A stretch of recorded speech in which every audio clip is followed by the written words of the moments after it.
쓰임받는 자라는 말씀입니다. 오늘 드디어 이사야 66장이 이제 마무리가 되는데 쉽진 않은 주제이기도 하고 또 성경이기도 하긴 해요, 보면은. 그러나 오늘 이 여호와는 이 여호와 영광에 쓰임 받는 자. 우리가 여호와 영광에 쓰임 받는다 그러면은 우리는 대단한 걸 많이 생각을 하는데 대단하지 않아도 뭐 큰일 안 해도 우리가 저기 산에 가 보면은 들꽃도 있고 나무들 있잖아요. 어떤 건 이름도 모른다 그래가지고 그 나무가 없는 건 아니잖아요. 마찬가지로 우리 인생에 큰 거 대단한 거 아니더라도 있는 곳에서 하나님께 영광 돌릴 수 있는 부분이죠. 또 복음을 위해 살 수 있는 부분이고 우리는 성경을 읽다 보면은 위대한 인물들을 많이 만나다 보니까 우리는 왜 저러지 못할까라고 생각도 할 수 있지만 그들이 위대한 인물이라서 그런 게 아니라 그냥 믿음으로 살고 있었는데 어느 날 기하게 쓰임받고 기하게 인도받았던 것 뿐이지요. 그래서 우리 이사야의 말씀을 보면은 오늘 두 가지 중요한 주제를 이사야는 계속 얘기하고 있는데 하나는 하나님의 원칙과 심판에 관한 것, 그리고 그 심판에 관한 것으로 인해서 이스라엘이 포로로 끌려가게 되죠. 하나님께서는 죄를 그냥 두시지 못해요. 회개해가지고 그거를 끝내야 되고 안 그러면은 뭐냐면은 그 죄값을 치러야 되죠. 그런가 하면은 거기서 완전히 끝나는 것이 아니라 거기서 회개하니까 하나님께서는 다시 은혜와 구원에 대한 약속, 회복에 대한 말씀을 허락하여 주신다고요. 그래서 우리 아이들 키울 때도 잘못한 게 있으면 그 잘못한 거에 대한 대가를 치르게 해야 돼요. 그냥 얼렁뚱땅 자꾸 넘어가면은 아이들이 커가지고 아 이래도 되는구나, 내가 안 해도 되는구나, 대충 살아도 되는구나 라고 생각을 하게 되는데 그렇게 살게 하면 안 되죠. 그래서 오늘 말씀에도 보면은 하나님께서 이스라엘이 범죄하니까 오늘 15절에 보라 여호와께서 불에 이 둘러싸여 강림하리니 그의 수레들은 회오리 바람 같으리로다. 그가 형력한 위세로 노여움을 나타내시며 맹렬한 화염으로 책망하실 것이다. 이 불이 임한다라는 게 이 왕상 18장 1절에서 40절에 보면은 이 갈멜산에서 이 엘리야가 그 하나님께 예배할 때 하늘에서 불이 내려오는 것과 같이 그걸 연상시키면서 많이 얘기를 해주는데 중요한 부분은 분명히 심판이 있다. 마지막 때가 있다. 말씀에도 보니까 태초에 하나님 말씀이 천지를 창조하시니라 라고 얘기한 다음에 끝이 있다고 그래요. 새하늘, 새 땅. 근데 우리가 시작이 있으면 끝이 있는 거 거기서 끝나는 것이 아니라 하나님께서는 끝이 아니라 또 새로운 천국이란 영원한 삶을 열어주시죠. 여러분도 마찬가지. 항상 생각하실 때 시작을 했으면 끝이 있다는 걸 생각을 많이 해야 돼요. 내가 이 일을 시작했다. 그러면은 끝을 생각하면서 그 과정을 진행해 나가야죠. 끝을 생각하지 못하면은 뭐냐면 자꾸 사람이 흔들린다고요. 우리 오미크론 때문에 아니면 우리 코로나 때문에 많은 사람들 생각하는 것 가운데 하나가 죽음이라는 걸 생각하게 되죠. 이래 사나 저렇게 사나 인생에 한 번 죽게 돼 있는 게 그게 사람에게 정한 일인데 그 죽음에 대한 부분에 생각할 때 죽어서 끝나는 것이 아니라 죽은 이후에 영원한 삶이 또 있단 말이에요. 보면은. 그래서 우리가 이 땅에 사는 것이 오늘 인생의 한 번이다. 그러면은 막 살아도 되지만 그게 아니라 다음 생이 있고 또 우리가 사는 것이 우리 후대와 우리 관계된 현장에 연결되어진다라고 생각을 하면은 바르게 살 수밖에 없죠. 그래서 보라 여호와께서 불에 둘러싸여 강림하시리니 그가 형력히 위세로 노여움을 나타내시며 맹렬한 화염으로 책망하실 것이니라. 근데 이 예수님께서 또 말씀하셨지만 성경에 최후의 심판은 하나님의 자녀에게는 의의 심판이에요. 그리고 뭐냐면은 죄인에게는 죄에 대한 심판이고 우리가 의에 대한 심판이다 그러면 우리가 이 세상에도 볼 수 있는 게 판결을 하잖아요. 보면은 뭐 우리가 뭐 교통사고 같은 경우도 판결을 내리죠. 요즘엔 판결이 잘 나와서 뭐 100% 잘못한 거, 예전에는 100% 잘 안 나왔는데 그러면 판결이 떨어질 때는 내가 아무 잘못하지 않은 사람한테는 판결이 떨어지는 거는 좋은 거예요. 심지어는 우리가 법정 소송 붙은 거 같은 경우도 보면은 그 사람 변호사비까지 다 줘야죠. 진 사람이. 그 주는 것처럼 그리고 아니면 보상금까지 줘야 되죠. 이긴 자에게. 진자가 다 물게 되잖아요. 그 뭐냐면은 우리가 죄가 없는 자에게는 또 죄 문제를 해결받은 하나님의 자녀들에게는 이 최후의 심판이라는 거는 기쁜 거라고요. 두려운 게 아니라. 왜 영원한 생으로 가는 거고 또 하나님의 천국에서 영원한 안식과 평안을 누리는 거지만 죄인들에게는 뭐냐면은 노여움과 하나님의 노여움과 맹렬함으로 임하는 거기 때문에 두려울 수밖에 없는 거죠. 그래서 우리도 장례식장 같은 데도 가보면은 요즘에는 장례식장 같은 데 가보면은 뭐 여러 군데서 하잖아요, 같이. 그러면 뭐 불교도 와 있고, 천주교도 와 있고, 기독교도 와 있고, 키잖아요, 보면은. 호상인 경우에도 보면은 오래 사셔서 돌아가셔도, 기독교인들은 오래 사셔서 돌아가셨으면 우리 기쁜 마음으로, 어, 좋은 데 갔으니까. 근데 옆에서 막 아이고, 아이고 들리죠. 왜냐, 이 안 좋다 생각을 하니까 이제 그런 거겠죠. 그래서 또 두 번째로 보니까 이 말씀의 17절에, 아니 16절에 보면 여호와께서 불로 칼로 모든 혈육에게 심판을 베푸신 즉, 여호와께 죽임을 당한 자가 많으니라. 죽임을 당하는 자가 구원받는 자가 소수고, 그리고 심판받는 자가 많다. 예수님께서도 말씀하시기를 좁은 길로 가라. 좁은 길로 가니까 막 어려운 길로 가라는 말이 아니라 믿음의 길을 가라라는 말이죠. 넓은 길로 가는 사람들은 그거는 좋고 쉽게 보여서 가는 길인데 그거는 죽음의 길인데, 이게 왕상 18장 1절에서 보면은 그 850명의 바알과 아세라 신을 섬기는 자와 혼자 싸웠잖아요. 이 엘리야가 혼자 싸웠는데 숫자가 많은 데 있지 않고 진리냐 비진리냐의 싸움이죠. 진리와 비진리의 싸움에는 많은 사람들이 그 우상 숭배하던 아세라 신을 섬기고 그리고 바알 신을 섬기는 많았는데 850명이어야 되고, 이 엘리야 혼자 싸워도 진리는 승리하게 돼 있다고요. 여러분들이 혼자 가는 길 외로워할 필요 없어요. 나는 왜 이렇게 힘든 길을 가냐? 힘든 길이 아니라 주님과 함께 하는 길이라. 주님과 함께 가는 길이죠. 거기서 심판할 때도 보면은 불이 내려와가지고 번제를 하나님이 받으시고, 그 다음에 어떤 일이 일어나냐면은 그 850명을 데려가서 다 죽게 되어지죠. 그거를 연상하게끔 하면서 오늘 이 이사야가 이 말씀을 받아서 인도하는 부분인데, 마지막 때가 되면은 심판이 온다. 죄인에게는 칼로 죽임당하는, 멸망당하는 일이 일어나고, 하나님의 자녀에게는 영원한 참된 안식과 평안을 누리게 되는 거죠. 17절에 보니까 스스로 거룩하게 구별하여 스스로 정결하고 정결하게 하고 동산에 들어가서 그 가운데 있는 자들을 따라 돼지고기와 가증한 물건과 쥐를 먹는 자가 다 함께 망하리라. 여호와의 말씀이니라. 이거는 뭘 의미하냐면은 이 심판을 통하여서 죽임 당하는 사람들은 어떤 사람들이냐? 이스라엘 백성들이 스스로 거룩하게 하며, 이스라엘 백성들이 하나님께 예배하는 것이 아니라, 하나님께 인도받는 것이 아니라, 이 당시에도 뭘 따냐, 스스로 거룩하게 한다고 하면서, 스스로 정결하게 한다고 하면서 예루살렘에서 예배하는 것이 아니라 뒷동산에서 예배를 했어요. 베델도 하고 길갈에서도 하고. 그건 하나님이 정하신 예배 장소가 아니거든요. 근데 그들이 우리가 정성을 들여서 깨끗하게만 하면은 하나님이 받으신다 생각하는데, 하나님이 받으시는 게 아니라고요. 우리 가인과 아벨도 한번 생각해 보세요. 가인과 아벨 같은 경우도 가인이 농사를 지어가지고 하나님께 드리고, 이 아벨은 뭐냐면은 이 피의 제사를 드리잖아요. 양을 하나님께 드리잖아요. 하나님께서 정하신 예물, 하나님이 정하신 방법, 하나님의 이 법으로 해야 되는데, 이스라엘 백성들이 뭐 하나님이 원하시는 거 하면 필요 있냐? 내가 정성을 하면 되지. 내가 방법을 하면 되지.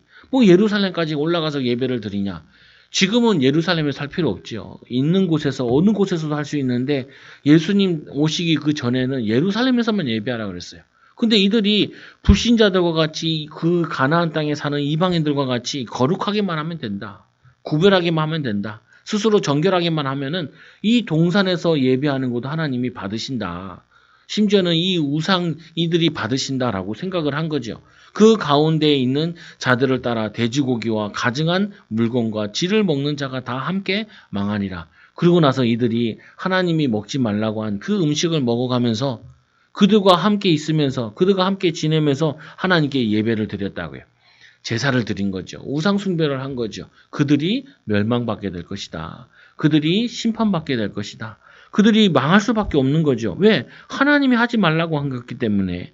그들은 스스로 거룩하다, 구별하다 생각했지만 그거는 거룩한 것이 아니요. 구별된 게 아니라고요. 우리는 뭐냐면은 이 예수님께서 이 요한복음 4장에 보니까 사마리아에 갔을 때 그 여자가 얘기하잖아요. 당신들은 예루살렘에서 예배한다고 합니다. 우리는 그리신산에서 예배하는데, 왜 이 예루살렘이 남유다에 있고 그리고 이 북이스라엘은 반으로 갈라져 있으니까 예배하러 예루살렘에 갈 수가 없단 말이에요. 가는 걸 왕이 싫어하죠. 그러니까 그리신상에다가 우상을 만들어가지고 거기서 예배하게 했다고요. 그래서 이 사마리아 여인도 당연히 못 갔죠. 근데 이들은 메시아를 기다리는데 우리가 예루살렘에 가서 예배하지 못한다. 그때 예수님께서 말씀하죠. 신령과 진정으로 예배할 때가 온다. 그리스도 언약 붙잡고 예배 비밀 가지고 가정에서 하든 직장에서 하든 교회에서 하든 하나님이 받으시는 예배의 축복을 누려요. 그 지금은 그렇지만 예전에는 그렇지 않았다고요. 그리고 하나님께서는 그전에는 먹는 것도 구분해 주셨어요. 근데 우리가 먹는 거 지금 예수님께서도 먹는 거 가지고 하지 말라 그러죠. 근데 구분해 준 이유가 있어요. 뭘 이유로 했냐? 너희는 거룩한 백성이다. 너희는 거룩한 백성이다. 그거를 기억하라는 거예요. 너희는 구별된 사람이다. 하나님을 위해 사는 족속이요. 하나님의 영광을 위해 사는 민족이다. 그래서 음식을 구분했어요. 아니, 읽다 보면, 성경 읽다 보면은 뭐 그 음식 구분하고 왜 이렇게 복잡하냐라고 생각할 수 있어요. 그러나 이제 그게 지금은 다 무너져 있는 부분인데 중요한 거는 우리가 먹는 거를 먹든지 마시든지 무엇을 하나님 영광을 위해서 하라라고 얘기하잖아요. 그 뭐냐면 중심을 가지고 거룩한 백성이다. 거룩한 삶을 살아야 된다. 먹는 것도 거룩한 백성답게 살아야 된다. 우리 어렸을 때도 그러잖아요. 밥을 이렇게 밖으로 들고 이렇게 먹으면 뭐라 그래요? 어른들이. 막 뭐라 그러잖아요. 어디 일본 사람들처럼. 일본 사람들은 젓가락으로 밖으로 들고 이렇게 먹잖아요. 그리고 마시듯이 먹는다고요. 우리는 숟가락이랑 젓가락 같이 들고 먹잖아요. 그리고 뭐 어른들도 밥상에서 밥 안 먹고 땅바닥에서 밥 먹으면 막 뭐라 그러잖아요. 왜 그래요?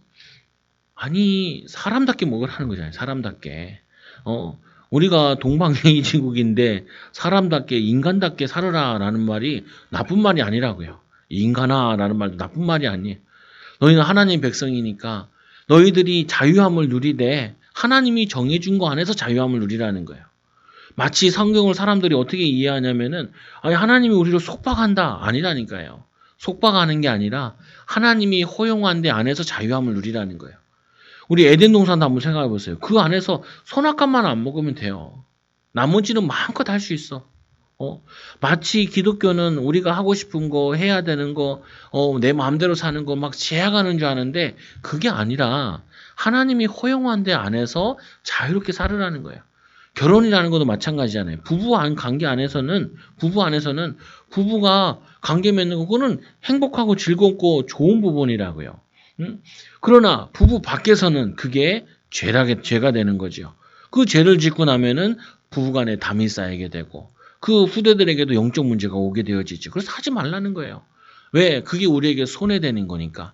마치 성경을 잘 모르는 사람들이 심지어는 성경에 보면은 애를 낳았을 때는 뭐냐면 구분해가지고 못 오게 해요. 근데 여자분들은 아실 거예요. 뭐냐면은 그 여자들이 애를 낳고 혼자 있는 게 그게 제일 편하다니까요. 집에 있으면 일거리가 자꾸 보여서 못 있어. 그래서 보면 그 하나님이 정해주신 것도 여자들이 그 당시에는 막 일을 많이 시키니까 공식적으로 애를 낳으면 몸이 회복될 수 있는 시간을 공식적으로 허락해 주신 거래요. 그리고 하나님께서는 우리에게 모든 말씀이 우리에게 해를 주거나 힘들게 하기 위해서 한 것이 아니라 사람을 사랑하사 또 인간을 사랑하사 가정을 사랑하사 후대를 사랑하사 우리에게 복을 주시기 위해 주신 법칙들이고 응답들이라고요. 그래서 또 말씀해 보니까 18절에 보니까 이렇게 말씀하지요. 내가 그들의 행위와 사상을 아노라. 때가 이르면 문 나라와 언어가 다른 민족들을 모으리니 그들이 와서 나의 영광을 볼 것이며 하나님이 이스라엘 백성들이 이 당시에도 어떻게 했냐면 하나님께 예배도 드리고 또 뒷동산에 가가지고 거기서 이방인들이 하는 제사도 드리고 그리고 예수님 당시에도 이 바리새인들 보고 예수님께서 말씀하세요. 외식하는 자들아.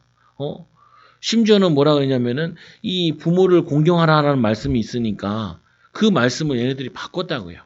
부모를 섬기는 거 싫으니까 하나님께 드린 게 다 드렸으니까 부모를 섬기지 않아도 된다라고 이렇게 변형시켰다고요. 절대 그렇지 않아요. 하나님을 섬기는 건 하나님께 섬겨야 되고 부모를 섬기는 건 부모를 섬겨야 돼요. 근데 이스라엘 백성들이 자기들이 부담되니까 그 말씀을 변경시켰다. 하나님께서 우리에게 이 예물을 드리라, 예배를 해라. 이거는 우리에게 거추장스러운 것이 아니라 하나님이 예배드리고 하나님과 함께 할 때 하나님이 그 인생과 가정과 후대를 보호하시겠다는 거예요. 응답을 주시겠다는 거예요. 하나님이 은혜를 주시겠다는 거예요. 너희들이 꾸지 않게 될 것이고 너희들이 빌리로 다니지 않게 될 것이고 라고 약속하셨다. 이른 비와 늦은 비를 주어주고 너희들 곡식의 이른 부분에도 하나님이 인도해 주시겠다고. 그래서 여러분들이 하나님을 믿게 되어지면은 어려울 때 그걸 넘어가게 돼요. 남들보다는 또 믿지 않는 자들보다는 더 나은 은혜를 입게 되지요. 그 19절에 보니까 이들을 행위를 사상을 아노니 그들의 외식함을 알기 때문에 하나님은 그들의 제사를 받지 않는다. 그러나 누구든지 하나님께 진정과 신령으로 예배하는 자는 그 예배를 받으신다. 왕이 제사하는 걸 받는 것이 아니라 저기 노예가 제사하는 걸 안 받는 것이 아니라 누구든지 신령과 진정으로 예배하는 자를 그 예배를 하나님이 받아주신대요. 여러분들이 하나님의 이 은혜를 알고 하나님께 진실되게만 나가면은 외식하지 않고 진심으로 나가면은 근데 오늘 말씀해 보니까 뭇 나라와 언어가 다른 민족들을 모으리니 이스라엘 백성들은 하나님께 외식적으로 섬김으로 하나님을 떠나게 되고 그 떠난 자리를 하나님이 누구를 통해서 그 영광을 대신 받으시냐? 이방인을 통하여서 그 영광을 대신 받으신다. 그래서 말씀해 보니까 뭇 나라와 언어가 다른 민족들을 모으리니 그들이 와서 나의 영광을 볼 것이며 구원받게 되고 은혜 입게 되고 우리나라도 사실은 이 5천 년 동안 우상 숭배하던 나라였잖아요. 근데 6.25 전후로 해서 또 일제시대 때 많은 선교사들이 와가지고 우리에게 복음을 전해줬는데 그 은혜로 지금 우리나라가 하나님을 섬기는 나라가 되어졌죠. 그와 같이 하나님께서는 이스라엘은 지금 이스라엘 사람들은 하나님 믿는 것 같은데 안 믿는데 유대교도 안 믿는 사람도 많고 하나님 믿지 않는 사람도 정말 적고 믿는 사람은 적고 근데 오히려 우리나라와 같이 다른 나라에서 더 하나님을 많이 섬긴다니까요. 이거는 하나님 말씀에 예언된 대로 이루어진 것이지요. 내가 그들 가운데 징조를 세워 그들 가운데서도 도피한 자들을 여러 나라 곧 다시스와 뿔과 화살을 당기는 룻과 두발과 야왕과 나의 명성을 듣지 못한 나의 영광을 보지도 못하며 먼 섬들로 보내리니 그들이 나의 영광을 문 나라에 전파하리라. 원래는 하나님께서 아브라함을 불러서 아브라함의 열국의 애비라. 아브라함을 통하여서 열국에 하나님 살아계심을 나타내려고 했는데 이스라엘 백성들이 거부하니까 할 수 없이 어떻게 해요? 하나님께서 누구든지 이방인 믿는 자를 통하여서 이 사명을 하나님의 계획을 이루어 나가신다고요. 하나님의 계획을 이루시고 그래서 그 나의 영광을 문 나라에 전파하리라. 하나님이 사랑하는 자, 하나님께 예배하는 자를 통하여서 하나님께서는 그 영광을 나타내겠대요. 여러분을 통하여서 우리를 통하여서. 그래서 여러분들이 내가 대단한 사람, 영광된 사람이 아니더라도 그렇게 생각하면 안 돼요. 내가 있는 거, 내가 하고 있는 일을 통하여서 하나님 영광 받으시고 내가 주님 때문에 일해요. 주님 때문에 살아가요. 주님 때문에 자녀들 키워요. 라고 고백하는 그 자들을 통해서 하나님께서는 먼 나라를 살리는 응답까지 복음 전파하는 전도와 선교의 축복까지 여러분들에게 우리에게 주시겠대요. 저도 신앙생활하면서 제일 고민된 게 이거예요. 야, 이 큰 응답 받아야 되는데 우리나라는 참 이게 많잖아요. 저도 어렸을 때 자랄 때도 보면은 자랄 때 보면은 부모님들이 친척집만 갔다 오면은 짜증나 죽겠어요. 왜 짜증나냐? 누구 공부 잘한다, 누가 뭐 했다, 뭐 했다. 그 갔다 오면요 집이 전쟁터가 돼. 부부간에도 전쟁터가 되고. 왜 그러냐? 우리 민족은 이게 워낙 시족끼리 같이 살아서 그런지 엄청 남과 비교해요. 아니 나는 행복한데 우리 가정은 잘 살고 있는데 왜 남이랑 비교하냐고요. 그럴 필요 없어요. 우리는 큰일 대단한 일을 하는 것이 아니라 내가 산에 들 풀과 같이 나무와 같이 있다 할지라도 거기서 하나님의 영광을 위해 하나님 영광 돌리고 살고 있으면은 거기서 하나님 영광을 나타낸다니까요. 우리 아들이 학교 갔다 와서 그러더라니까요. 친구가 자기는 100만 원이 넘게 있대. 그래서 우리 아들 눌려서 왔어. 몇십만 원밖에 없다고. 자기 그 용돈에. 그래서 내가 야 그게 무슨 상관이야. 100만 원 있으면 뭐 할 건데. 그거 가지고 네 할 일이나 잘하면 되지. 네 삶이나 잘 살면 되지. 아이들이 학교 갔다 오면 눌린다니까요. 어느 집에 사냐. 지금 집이 몇 평이냐. 돈이 얼마나 많냐. 아니 그게 뭔 의미가 있어요. 그 뭔 의미가 있어. 그래놓고 가정들 불화 일어나고 갈등이 일어나고 그 성경에도 보면 나와요. 고기를 먹고 싸우는 것보다 채소를 먹고 사랑하는 게 낫대요. 우리는 뭐냐면은 자꾸 세상에 뭔가 비교하는데 하나님의 영광도 마치 그와 같이 내가 큰 영광 돌려야 된다. 성도들 가운데 제일 많이 영광 돌려야 된다. 그러지 않다고요. 그거는 뭐냐면은 아니라니까. 하나님께서 5달란트, 3달란트 남긴 사람들 보고 뭐라 그래요? 너무 많이 남겼네. 아니라니까요. 퍼센트지로 얘기해요. 퍼센트지로.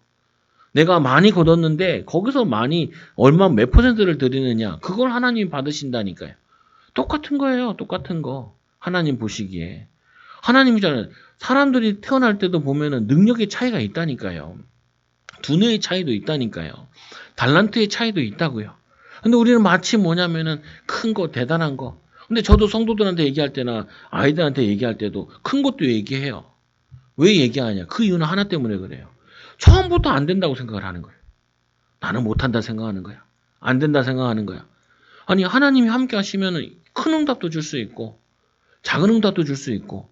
근데 우리는 거기에 자족함을 배워야 되는데, 처음부터 내가 제한을 두는 거는 하나님의 능력에 제한을 두는 거예요. 그건 잘못된 거죠. 그래서 얘기하는 부분이지. 우리 오늘 이 하나님께서는 대단한 사람들을 들어쓰겠다는 게 아니라 이스라엘 백성들은 하나님을 거부하고 외식하고 버리니까 누구든지 자기를 영접하는. 그래서 마태복 요한복음 1장에도 보니까 그 말씀에도 보면은 요한복음 1장에도 보면은 예수님이 이 땅에 오셨는데 아무도 믿지 않아요.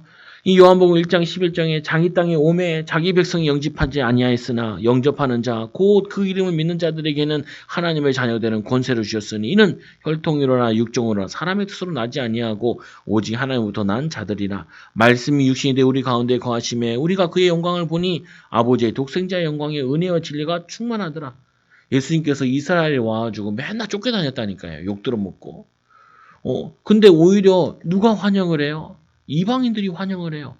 심지어는 예수님께서 문둥병자 10명을 고쳐줬어요. 문둥병자 고쳐주니까 다들 자기 살 길로 갔는데 그 중에 사마리아 사람이 와가지고 예수님께 경배하죠. 그 예수님 이런 말 하시죠. 이방인들밖에는 나에게 경배할 자가 없느냐라고 얘기하죠. 그 예언이 성취되어진 거예요. 그래서 지금 누구든지 하나님의 영광을 바라고 하나님의 영광을 누리고 하나님의 영광을 위해 사는 자는 하나님께서 영광에 쓰임 받도록 인도하신다는 거예요. 여러분들이 세상에 나가면 여러분들은 뭐로 보냐? 돈이라는 걸 가지고 계급으로 자꾸 봐요.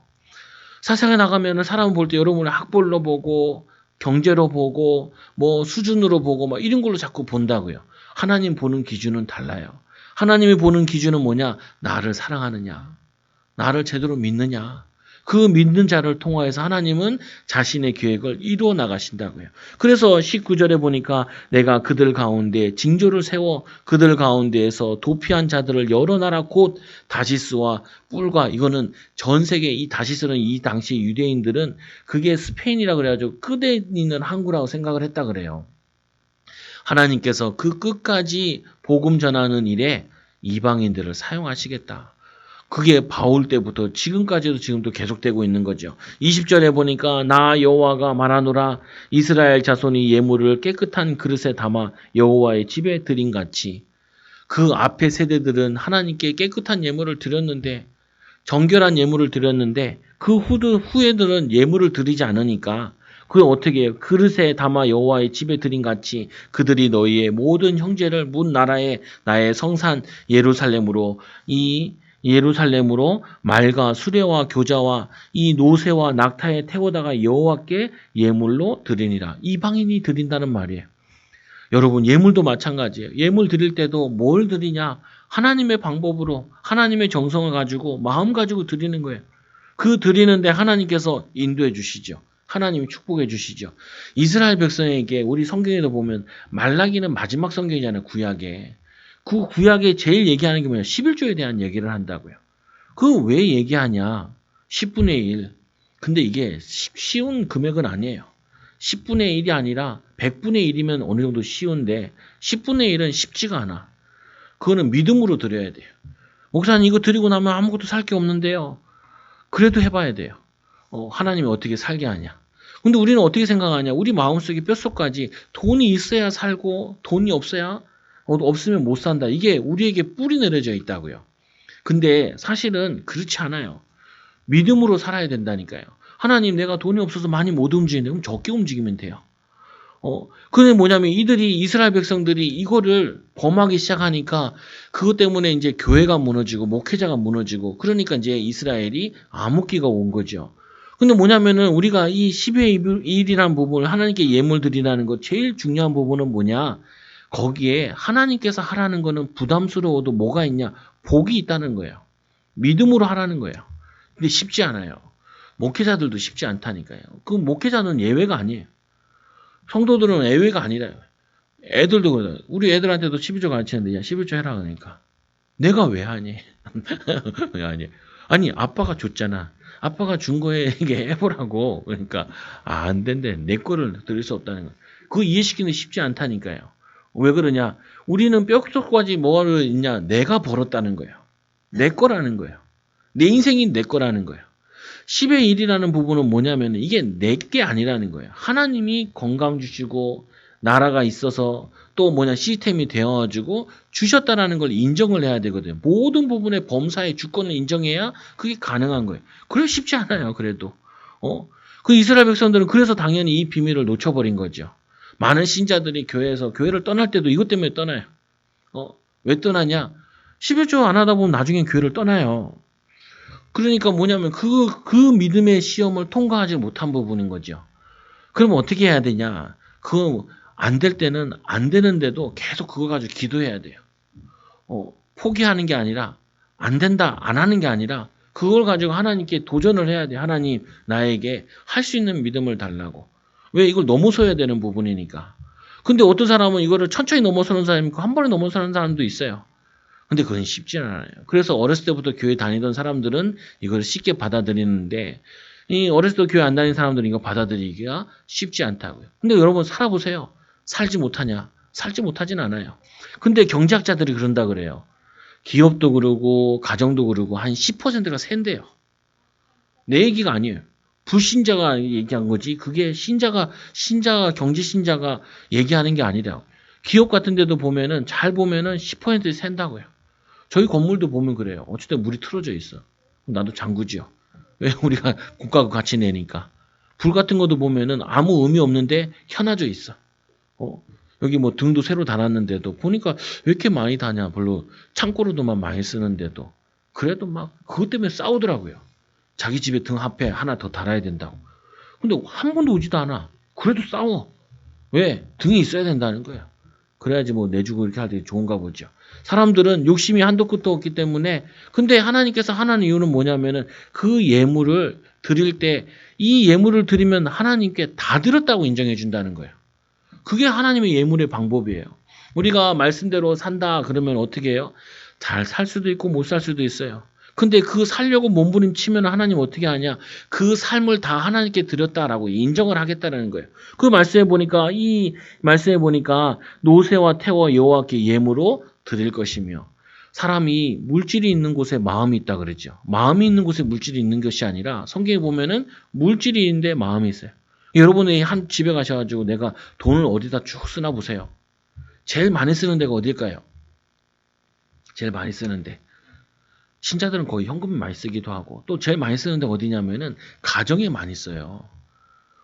그러면 여러분 가정이 굉장히 소중한 거예요. 돈을 어디다 많이 써요? 후대 교육에 많이 쓰잖아요. 후대가 굉장히 중요하다는 거예요. 그러니까 여러분이 돈을 많이 투자하죠. 코로나 시대가 되어가지고 이 뭐냐면은 과외비가 이게 등록금이 더 많이 올라왔대. 한 명당 40만 원씩 든대. 40만 원씩. 여러분 40만 원 여러분 남편한테 용돈 줘봐요. 여러분 남편 날라다닐 거예요. 그때부터. 근데 애들 이 학비 그리고 뭐 우리 애들 학원 안 보내는데요. 그래도 세금 내는 거에서 학교로 많이 들어가잖아요. 1년에 아이들이 학교에서 애들 한 명 키우는데 600만 원인 같은데요. 한 명당. 한 명당. 내 친구가 그렇게 얘기해 주더라고요. 그 학교 그게 한 게. 밥 먹이고 뭐 이렇게 하고 하는데 그게 많이 든대요. 나라에서도 미래니까 요즘에 뭐 애 하나 나오면 또 뭐 100만 원 준다는 말도 있던데 나으세요 말 나을 사람이 여기 별로 안 앉아 있네요. 근데 중요한 부분이 뭐냐 그만큼 중요한 거니까 돈을 쓰는 거죠. 하나님께 마음 드리는 거, 우리의 시간 드리는 거, 우리는 또 물질로만 생각하는데 아니에요. 일주일에 우리가 하루 와서 예배 드리는 거, 그거 쉽지 않아요. 그건 뭐냐면 하나님이 하루 와서 예배 드리는데 내가 매일 와서 예배 드리는 걸로 인정해 주겠다라고 약속하신 거예요. 그게 예배라니까요. 여러분이 하루 와서 2주 와서 예배 드리고 은혜 받고 하는데, 그리고 하루 가운데 여러분들이 10분, 20분 정시기도 하는데, 그 정시기도 하는데 하나님께서 하루를 다 받으시겠다라고 인정하는 거예요. 그 유대인들에게는 반드시 하루에 3번씩 정시기도 하죠. 아니, 이슬람 애들은 하루에 5번 하는데 지구의 3분의 1을 삼키잖아요, 보면은. 거기에 많은 기름의 경제가 있고. 근데 우리는 하루에 3번, 아니 하루에 2번 하나님께 내 시간을 드리냐. 하나님 여러분의 인생을 책임지신대, 완전히. 그래서 또 말씀해 보니까 뭐라고 얘기하시냐. 나는 그 가운데서 택하여 제사장과 레위인을 삼으리라. 여호와의 말씀이니라. 그 이방인들 가운데 이스라엘은 이 얘기 들었을 때 이 당시에는 절도할 얘기예요. 우리는 뭐 당연하지 이러지만, 아니 우리나라를 안 쓴다고? 이스라엘을 안 쓴다고? 우리가 저렇게 개같이 여기는 저 이방인들을 쓰신다고? 아니요. 하나님을 사랑하는 자는 누구든지 쓰신다고요. 그렇게 이 당시에도 뭐냐면은 당시에 룻기 같은 경우는 시대가 어디냐면 사무엘 시대거든요. 이 룻기라는 여인이 이 시어머니를 따라 어머니의 백성이 나의 백성이 되고 어머니 하나님이 나의 하나님이 됐다 그랬을 때 하나님께서 얼마나 귀중히 여기셨는지 예수님 족보에다 집어넣었잖아요. 누구든지 이스라엘이 오해했을 뿐이지 하나님께서는 처음부터 모든 민족이 구원받기 원하시고 모든 민족이 하나님을 사랑함으로 하나님의 영광을 나타내기를 원하셨던 거라. 여러분도 하나님의 영광을 나타내시기 바랍니다. 직장에 가서 일할 때도요. 사람 눈치 보고 일하지 말고, 그렇다고 또 너무 많이 일을 해서 다치고 오지 말고, 뭐냐면은 조심조심 하되 뭐에 어떻게 해야 되냐. 하나님 앞에서 믿음으로 하라고요. 사람들은 보면 하고 안 보면 안 하고, 인정받으면 하고 인정 안 받으면 안 하고, 내일이면은 열심히 하고 내일 아니면 내가 이거 왜 해야 되냐 이런 말을 하지만 우리는 그게 아니라 하나님이 맡기신 가장 귀중하고 소중한 일이기에 마음 담고 하는 거죠. 22절에 내가 지은 새 하늘과 새 땅이 내 앞에 항상 있을 것이 같이 너희 자손과 너희 이름이 항상 있으리라. 여호와의 말이니라. 이렇게 살다가 마지막 때 우리가 부활하게 되어지면은 그때는 새 하늘과 새 땅에서 영원한 안식과 행복을 누리게 된대요. 그러니까 우리가 소망을 갖고 사는 거죠. 이 땅에서 이름 없이 빛 없이 살아도 새 하늘과 새 땅에서 소망 가지고 사는 것이고, 우리가 주어진 것 속에서 믿음 가지고 최선을 다하고 사는 거죠. 23절에 보니까 여호와가 말하노라. 매월 초하루 매 안식일에 모두 혈육이 내 앞에 나와 예배하리라. 이 말은 하나님이 예배를 자주 드리게 되는 때가 온다고 약속하시는 거래요. 그래서 자주 하나님께 나와 예배될 것이니라 라고 말씀하시는 거래요. 그리고 24절에 보니까 그들이 나가서 내게 패역한 자들의 시체들을 볼 것이라. 그런가 하면은 하나님의 자녀들은 영광스러운 새하늘과 새 땅에서 살지만 이 악한 자들은 나아가 패역한 자들의 시체를 볼 것이니라. 우리가 그거를 멸망당을 보는 거죠. 이 노아 시대에도 그 비가 내렸을 때 이 배 안에 있던 사람들은 어떻게 해요? 비가 온 것 때문에 살았어요. 근데 밖에 있는 사람들은 비 때문에 죽었지요. 보통 보면 노아 방주 비 올 때 그림 보면 막 사람들이 그 노아 방주에 막 기어 올라가잖아요. 못 올라가고 막 죽고 막 이런 그림도 있던데 어렸을 때 보니까. 근데 뭐냐면은 분명히 이런 때는 온다고요. 우리는 이런 때가 언제 올지 모르겠지만 하나님이 시간표 되면 오시겠지만 우리는 하루하루 매일매일 내 있는 곳에서 또 우리가 하는 곳에서 믿음으로 사는 거라. 아이들에게도 교육할 때 있어 제일 중요한 게 매일매일 해라. 꾸준히 해라. 한 번에 뭐 하려고 하지 말고 한 번에 뭐 되려고 하지 말고 하다 보면 하나님이 너를 열어줘 나가실 것이다. 하나님이 그때 된 나중에는 어떻게 전파할 수 있는 자리에 전파할 수 있는 증인의 자리에 서게 하실 거다. 여러분 이 말씀 붙잡고 우리가 마무리하면서 우리는 하나님이 어떤 자들이냐. 심판받을 자들이 아니라 우리는 하나님의 의의 심판을 통해서 하나님의 영광을 나타낼 자들이고 또 우리를 통해서 많은 사람들이 구원의 역사, 하나님의 응답의 역사를 나타낼 부분이라. 우리 후대들이 믿음을 안 들어온다 해도 낙심하지 말라니까요. 때가 되면은 하나님이 하신다고 약속하셨으니까. 그 믿음 가지고 흔들리지 않고 믿음으로 사는 거죠. 그래서 마지막으로 결론적으로 매일 하나님의 영광을 위해 삽시다. 이게 정식기도고 주를 위한 일, 모든 일이 주의 일이라고요. 하나님의 영광을 위해서 도둑질이 아닌 이상은.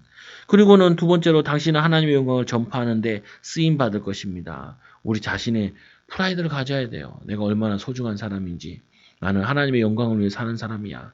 사람들이 나를 무시하거나 사람들이 나를 연약한 사람으로 무능한 사람으로 볼지 모르지만 내가 가진 것 속에서 할 수 있는 것 안에서 하나님께 최고로 영광 돌릴 거야. 이 하나님의 향한 중심이 여러분 가정의 후대의 삶에 나타나기를 축복드립니다. 이 비밀 가지고 승리하는 귀한 일꾼들 되기 바랍니다. 오업사람을 축복합시다. 당신을 통해서 하나님 영광 받으십니다. 매일 믿음으로 삽시다. 기도하겠습니다. 하나님 감사합니다. 우리를 사랑하여 주셔서 하나님의 자녀 삼아 주시고 하나님과 함께하는 비밀을 누리게 하여 주시는 애 너무나 감사합니다. 오늘 말씀과 같이 하나님 우리 이사야를 마무리 지으며 우리 있는 곳에서 우리 하는 일 속에서 하나님의 영광을 위해 살게 하여 주시고 하나님의 영광을 위해 살 때 하나님이 칭찬하는 5달란트나 이 2달란트나 3달란트 남긴 자에게 칭찬하신 것처럼 칭찬받는 하나님의 자녀들, 제자들 되어지도록 인도하여 주옵소서. 하나님께 시간을 드리고 하나님께 예물 드리는 하나님께 영광 돌리는 귀한 일꾼들, 제자들, 사명자들 되어지도록 인도하여 주시고 우리를 통하여서 아직도 하나님 몰라 고통 속에서 영적 문제 속에 어려움 당하는 자들을 살리는 귀한 일꾼들, 제자들 되게 하여 주옵소서. 예수님의 이름으로 감사하며 기도드리옵나이다. 아멘.